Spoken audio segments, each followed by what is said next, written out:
বারবার momentum shift, শেষ বলের নাটকীয়তায় দ্বিতীয় কোয়ালিফায়ারে খুলনা টাইগার্সকে 2 উইকেটে হারিয়ে ফাইনালে পা রাখল চিটাগাং কিংস। এই দিন টসে জিতে প্রথমে ফিল্ডিং এর সিদ্ধান্ত নেয় চিটাগাং। প্রথমে ব্যাট করতে নেমে পুরোপুরি ব্যর্থ ছিল খুলনার টপ অর্ডার। মেহেদী মিরাজ, আফিফ, নাইম শেখরা আসা যাওয়ার উপর থাকলে মাত্র 42 রান স্কোরবোর্ডে তুলতেই 4 উইকেট হারায় খুলনা। দলের এমন বিপর্যয়ে হাল ধরেন শিমরন হেটমায়ার এবং ওয়াহিদুল ইসলাম অঙ্কন। এই দুইয়ের পার্টনারশিপে ঘুরে দাঁড়ায় খুলনা।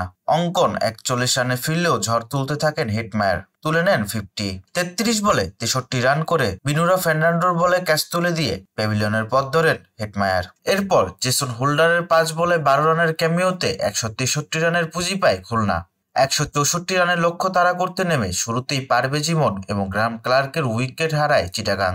খাওজা নাফে এবং হোসেন তালাতের তৃতীয় উইকেটে 70 রানের পার্টনারশিপে মনে হচ্ছিল হেসে খেলেই ম্যাচ জিতে যাবে চিটাগাং, কিন্তু তা আর হলো কই। এই দুইয়ের জুটি ভাঙেন নাসুম আহমেদ, ফেরান হোসেন তালাতকে। এরপরে যেন মুদ্রার উল্টো পিঠ দেখলো চিটাগাং। দ্রুতই হারায় সেট ব্যাটসম্যান খাওজা নাফের সহ শামীম হোসেন এবং মোহাম্মদ মিঠুনের উইকেট। সহজ জয়কে কঠিন করে তুলে খুলনার বোলাররা। এরপর আরাফাত সানি এবং অ্যালিস ইসলামের জুটির উপর ভর করে জয়ের বন্দরে পৌঁছে যায় চিটাগাং কিংস। শেষ ওভারে চিটাগাং এর জয়ের জন্য প্রয়োজন ছিল 15 রান। প্রথমে 3 বল থেকে 7 রান আসার পরে বাদে বিপত্তি।